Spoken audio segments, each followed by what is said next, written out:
So a number of you asked to show how it is I actually create meals, and for myself and even for clients, and how to, one, do this calorie counting thing, and then another video will even be about the macro component of it. One of the easiest ways just to finagle all of this.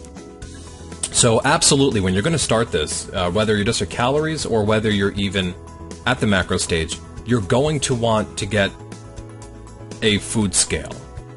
Nothing crazy, something basic. And you can just go through any of these. I mean, just go through and see what's going to work for you. Some of them are more creative than others. So some of these are basic scales. And then you got some fun ones that get really creative. Where is one that one client has? So you can get a standard food scale, or you can get something along these lines where it will weigh your food, but you can also put it in so that it knows, like based on this food code here that you see. See if we can bring this up, make it bigger at all. Whoa.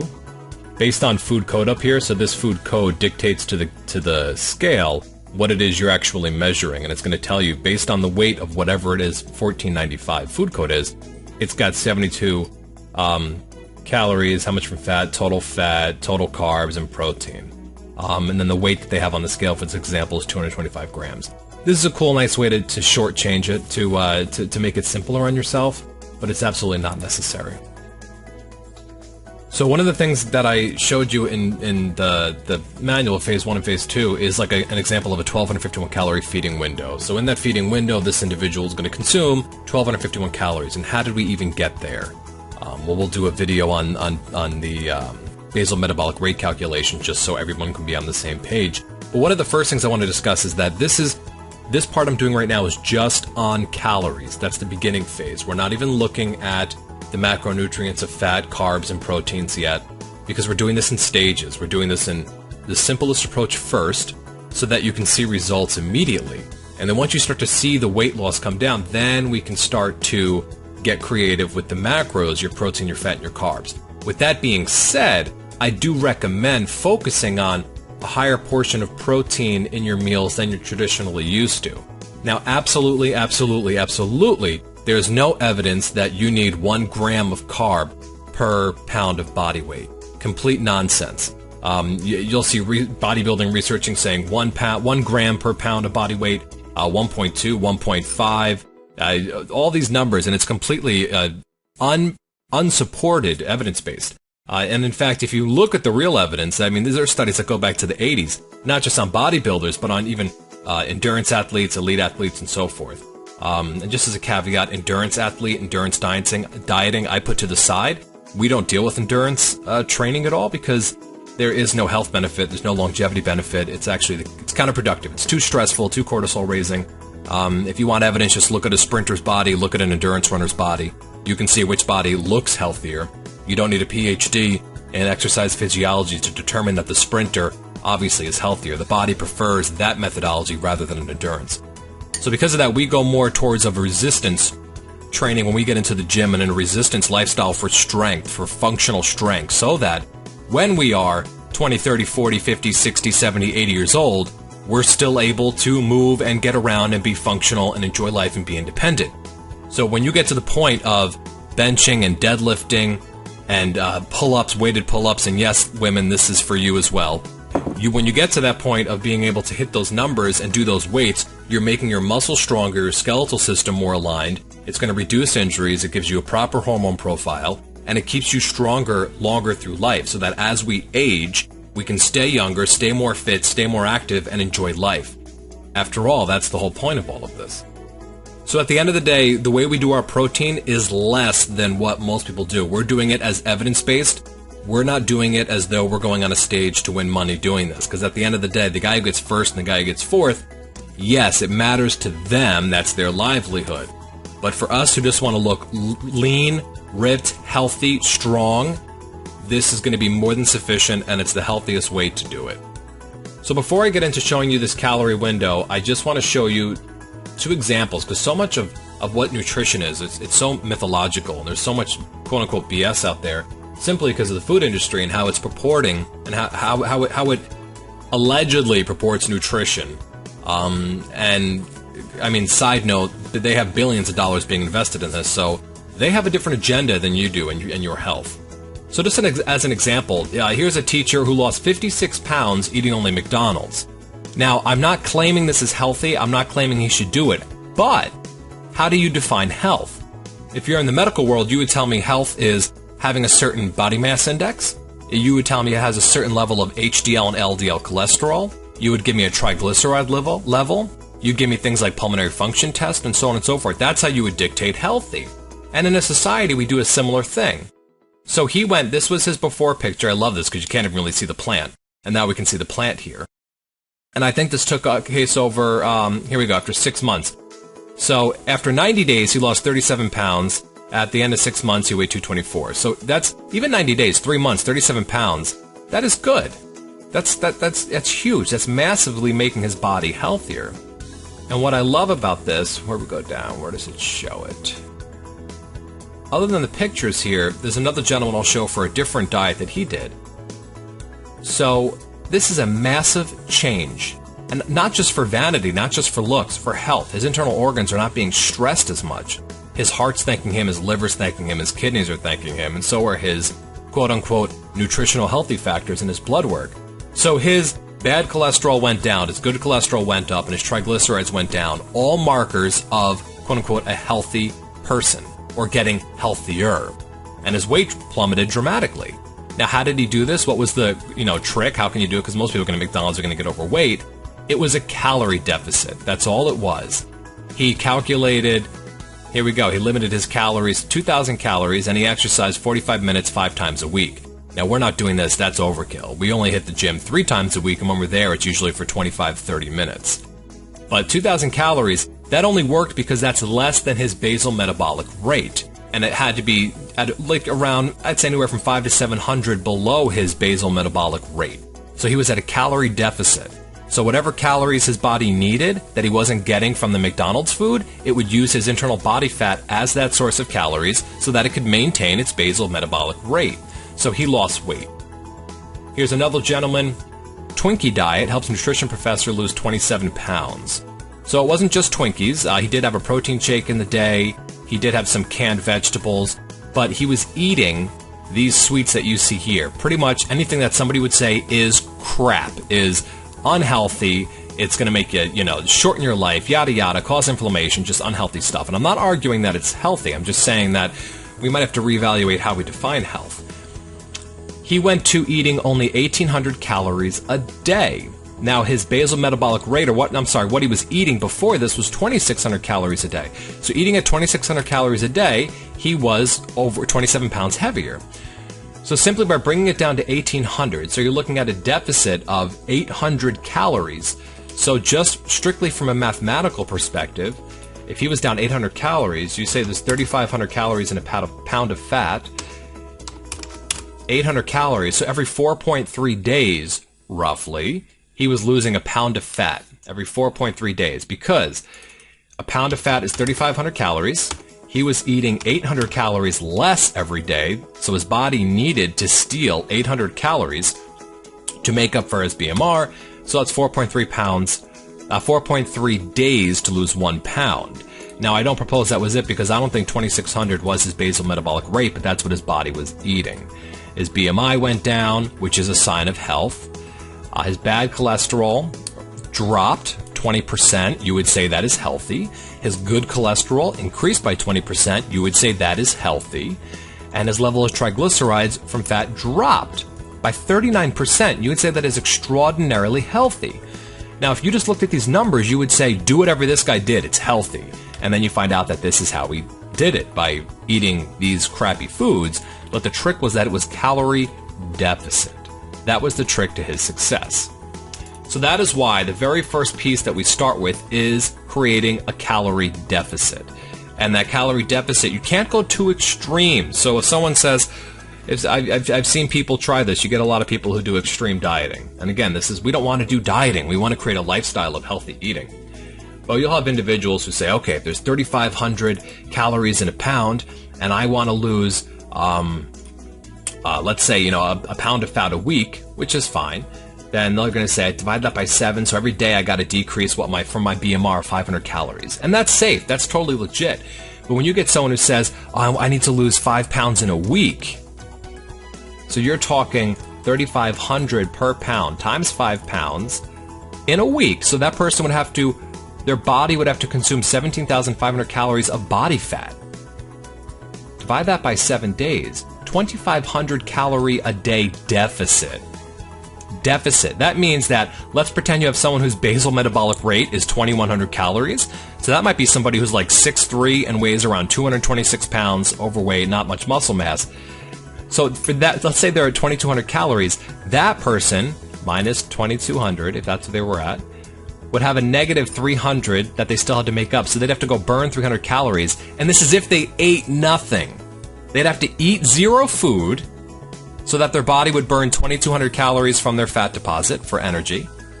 Then they'd have to, on top of that, go out and walk anywhere from an hour and a half to 2 hours to burn 300 calories so that they can get to that higher number of 2,500 calorie deficit a day. That is insane. You'd go through hormonal mayhem. That's why you can't do it fast.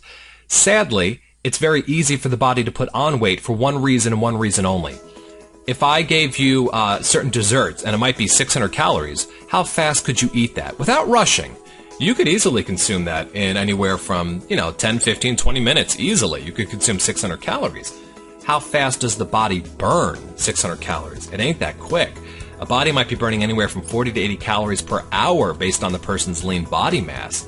So even if you sat there and had one dessert that was worth 600 calories and you ate nothing else and you're only burning 50 calories an hour, that requires 12 hours. Without you eating anything after that, 12 hours for your body to consume just the calories you ate. Not even body fat yet. Just the calories you ate, it needs 12 hours. So you can see that it's not fair. It's very easy for us to take calories on, but it takes a lot longer to get calories off. Just because of math. But we utilize this math. We utilize this fact. We take advantage of this by the fasting window. That's one of our little trade secrets that we're using. So how did I construct this 1251 calorie feeding window, this kind of a diet for this person? Again, only focusing on calories. I don't want to get email questions and response back about health because this is not about health. And with that being said, go back and look at the McDonald's and the Twinkie guy. How would you define health? Because by all nutritional and medical standards, they got healthier based on all the objective numbers. So again, that's an argument for another day. But for now, I'm going to move this to the side. So first we said the pizza. This is how I do things. I work backwards. She loved pizza.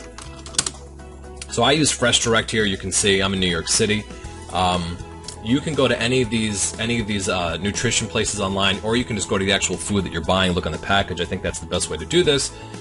But you have to have that scale, or you have to have a way to properly measure your grams and your ounces. And I say that's very important because it was just yesterday, I was sitting next to a colleague of mine, and she was showing me how she's not getting the results she wants with the way she's eating, and she was at a calorie deficit, according to her calculations, about 113 calories a day deficit, which is not much. I mean, it's good, but it will burn fat, but it's going to take a heck of a long time to do it. I think for her it would calculate to about 14 to 15, I think about 19 days to lose a pound of fat is what it was coming down to for her, if she didn't add exercise or not.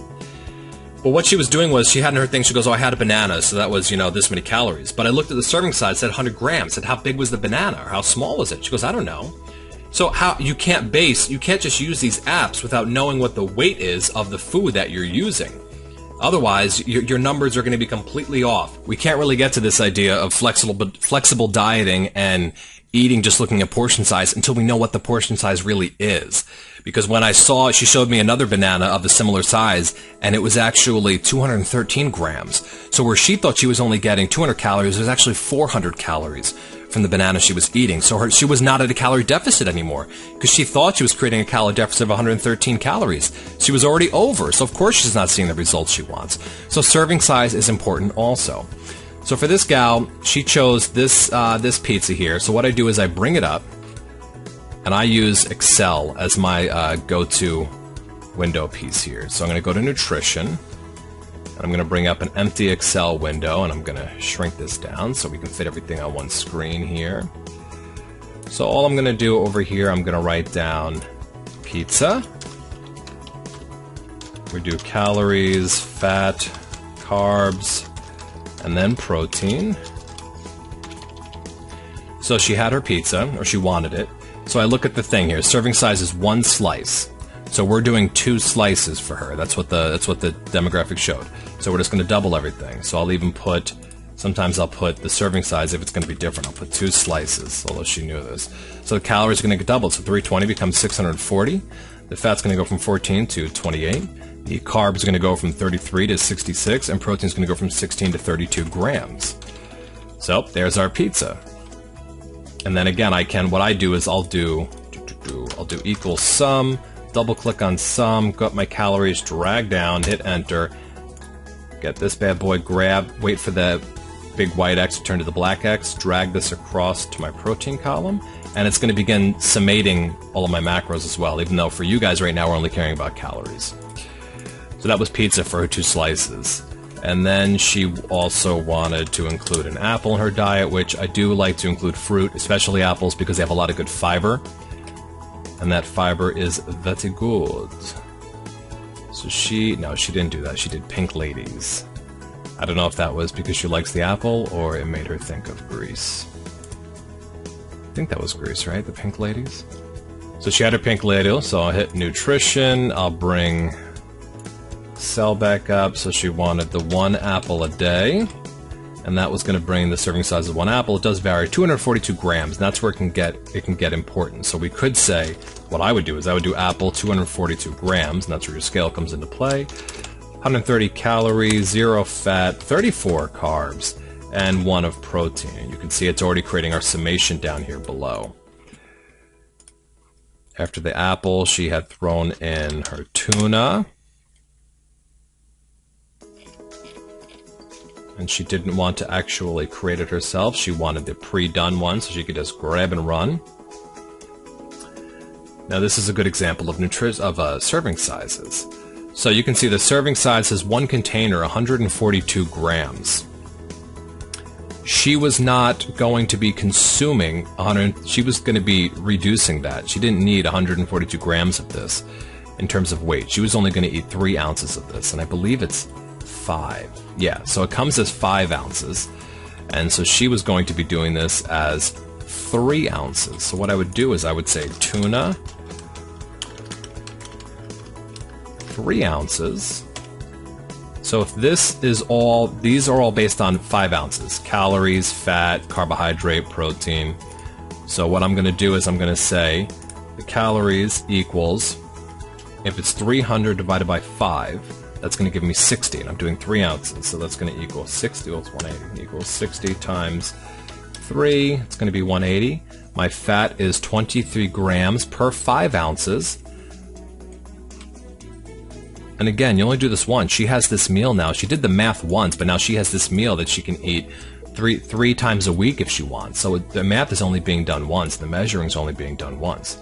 So the fat is 23 divided by 5 ounces.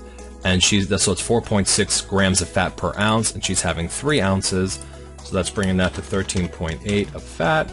And again, she doesn't have to do the macros just yet. I'm just doing it for our sake.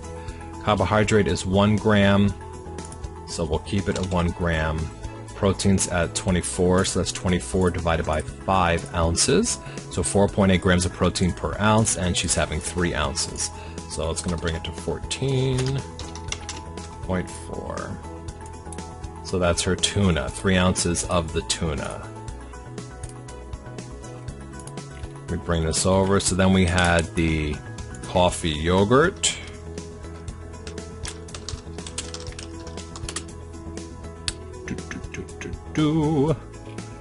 So here's her coffee yogurt she was going to have.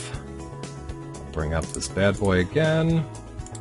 I'll say yogurt, and this was a 6 ounce per container, so it kept the math very easy. So we can see serving size is 1 container, so she's only going to have 1 container with the meal. So this was 160 calories, 2.5 of fat, 26 of carbs, and 8 of protein. And you can see again we're summating down here. It's summing all of her numbers, which is nice. That's why I like to do that sum there. And then, of course, the last thing we had was the ice cream. So she chose the fudge bar because it had a little bit less calories, but it could have been either one of these bad boys as well. You just have to look at the calories. Oh, damn it, of course, it's unavailable. So then I'll use one of these. She did also then go and do the Oreo cookie because she still had some calories, but let's pretend that the fudge pops weren't available, so let's say we had to do this instead. So I'd say Skinny Cow, this is the, what do you call those things? Ice cream wheels? One sandwich is the serving size, so the numbers get easy. So it's 140 for one, 1.5 fat, 30 of carb, and 4 of protein. Bring it down. So let's see, we did her. Go back over here. We did her pizza, and her apple, her tuna, her coffee, and her ice cream sandwich wheel thingamadooger.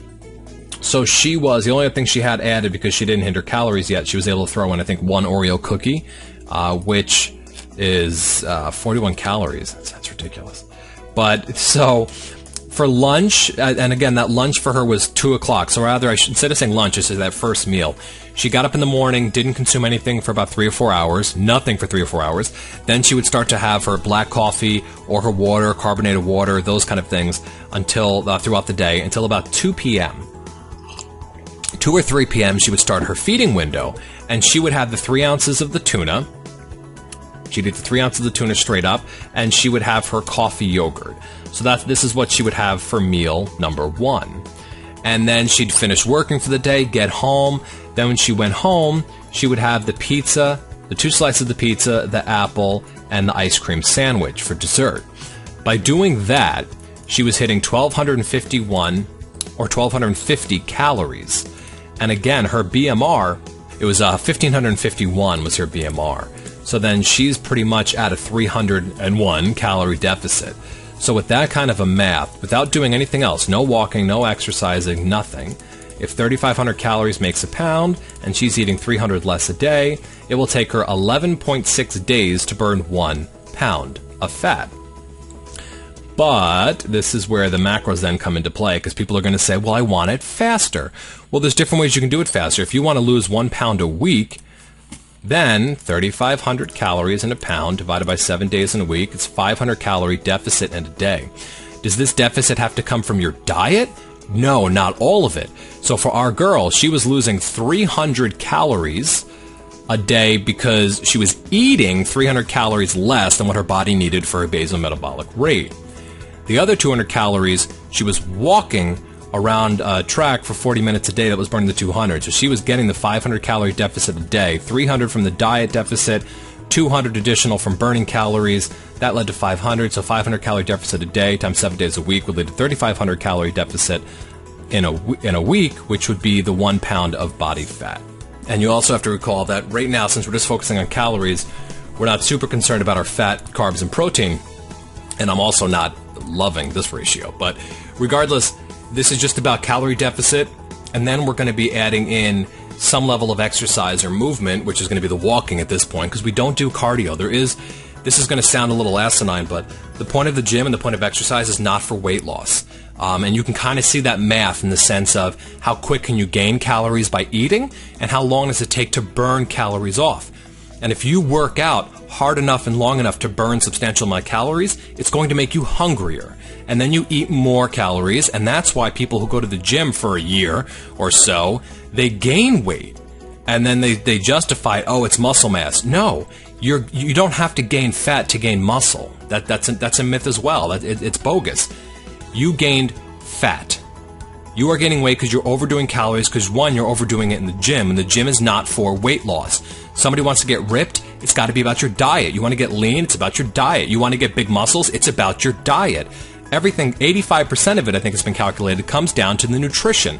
And that's why phase 1 and phase 2 is focusing on the nutritional composition aspect of our body, the hormone profiling of our body, and eating how we're genetically designed, in the sense of incorporating the fasting. And so, after we get those things in place, after you've been getting to the fact of doing just a calorie game for a couple of weeks, seeing the pounds come down, then we can start to get the movement involved, or you can do it at the same time.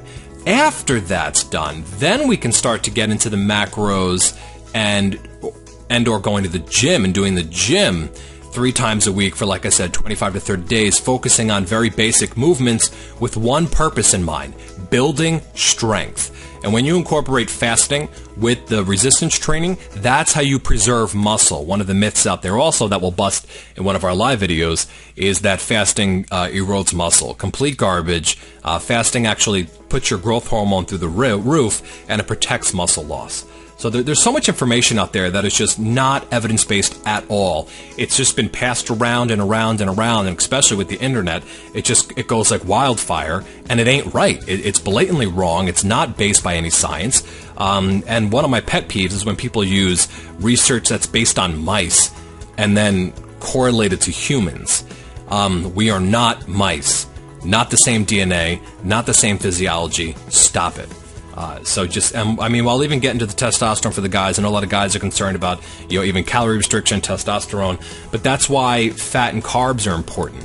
Any diet that's low fat or low carb is dangerous. It's not beneficial to the body. But with that being said, we don't need as much fat and carbs as people think they do. And the source becomes important. The source of our calories will eventually become important also. And that's when the macros come into play. But again, right now we're just about creating a deficit. So what I want you to do is, for your diet, whatever your BMR is, which you can watch the video of how we calculate the BMR, whatever your BMR is, all I want you to do at this point is to calculate what it is and subtract 300 from that number. Just 300. If you want to really go balls to the wall, do 400. Fine. But you need to be eating a decent amount because, again, we're also incorporating the fasting. And then this is where I'm going to highlight the carbs here. This is where this comes into play big time. So she's only getting 60 grams of protein and 157 grams of carbs. If she wanted to lose weight even faster, and again, fat loss is not one for one. It's such a hormonal process and there's so many things involved. But just from a mathematical perspective, this individual is consuming 157 grams of carbs in that meal. 1 gram of carbohydrates gives you 4 calories, gives the body 4 calories for fuel. So if she's getting 157 grams of carbs, we can multiply that by 4. And so she's giving her body 628 calories for energy. Fine. But, there's always a but, right? That means her body needs to burn that. So let's pretend, based on her lean body mass and so forth, she's averaging, 50 calories per hour that her body's burning just to maintain her BMR. Or we can actually do it this way. I don't want to forget that number, so we'll say 628. I'm just going to write that down here.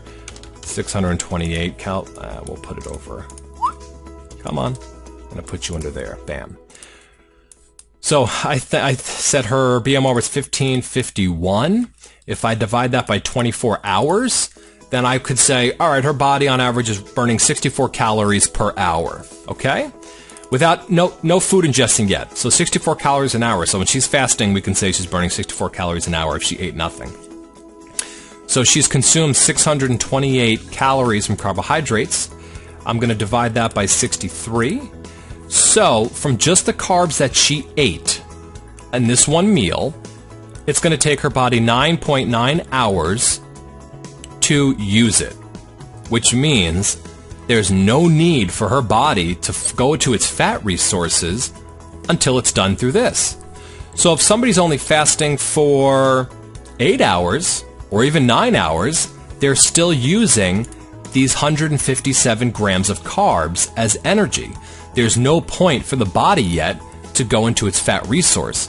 That's why low-carb diets work. They work in the sense of fat loss short-term, but then they make you miserable because the brain chemistry, serotonin relies on carbohydrates. There is a level of carbohydrate muscle building, not as extensive as people think it is, but carbs do have their place.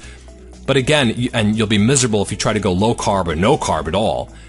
It also makes eating excruciatingly painful. But then she can look at her diet and change up how she's getting her carbohydrates. So then she may, for one of her other meals, she may not want to do the pizza, since that's one of her biggest contributing factors of the carbohydrates here. The apple's still good because it has the fiber, and then the ice cream, that's more of a mental pleasure for her. But there's ways that you can start to finagle this stuff, and that's where the macros come into play. Where if someone says, hey, Grant, I'm not getting the fat loss I want, well, rock on. Let me look at how many grams of carbohydrates you're eating in a day. Let's look at your BMR. Let's divide it by 24 and see how many calories your body's burning per hour. And then however many grams of carbohydrates you ate in that 24-hour period, how many hours is it going to take for your body to digest it? In this case, 9.9 hours.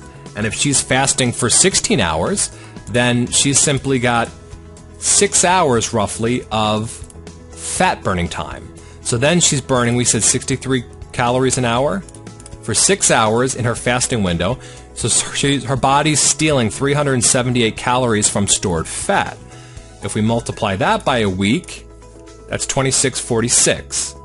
Still not at 3,500. So this person would not lose, this lady here, unless she starts walking. Again, she's still walking, because that's 2646. She's also doing 200 a day from walking. So we can add that to 2646. So now she is above 3,500. So now she's going to lose a pound a week and also 546 calories. And in reality, it would be more because she does move throughout the day. When I do BMR, I don't like to usually do activity calculators. I like to keep it at the very basic basal, and then go from there. But most importantly, listening to your body. So it is okay to do your weight once a week, but not get hung up on it, just to see if you're gaining, losing, staying the same. But more importantly, to even do a waist measurement. You can use a tape measure at your belly to kind of see at the belly button, level of the belly button, to kind of see where you're at, because you might plateau on a number. Let's say you get to 136 or 199. And then in the next week, it might still be 136 or 199, but your waist went down a quarter of an inch. So that's just a matter of composition changing from more muscle mass than it is to fat if you're doing resistance training. Muscle's not going to come out of nowhere. So all you need to do for these, again, right now you guys are just focusing on this, calorie composition and the meals. You only have to create 2 or 3 of these, and then you have them for a week and put them on an index card, so to follow it like a recipe. And since we're fasting, we typically don't have to carry a lot of food with us if we're going to work. Or if you're going to be fasting like I do, my feeding window doesn't even start until I get home from work. This way, I'm not carrying anything with me. I'm just having my coffee or my carbonated water or the seltzer water, seltzer-flavored water, so forth. So there's no need for me to have to carry anything with me. So for now, focus on calorie deficit and then focus on moving. 3 times a week, or 4 or 5, however you want to do it. Hell, go for every day. If you're not doing the gym, aim for every day to go walk for 40 minutes. Use your lunch break, because you ain't eating lunch if we're fasting. Use your lunch break to go walk. There is always a way. If any of this isn't super clear and somebody needs more help with this, just swing on over, join up, hop in, ask questions, and we'll answer all of them. And I usually like to I prefer to answer questions in an audio or video format, because visually it just makes it a hell of a lot easier for you to understand if you see what it is that I'm doing. Thank you guys. Have a great day.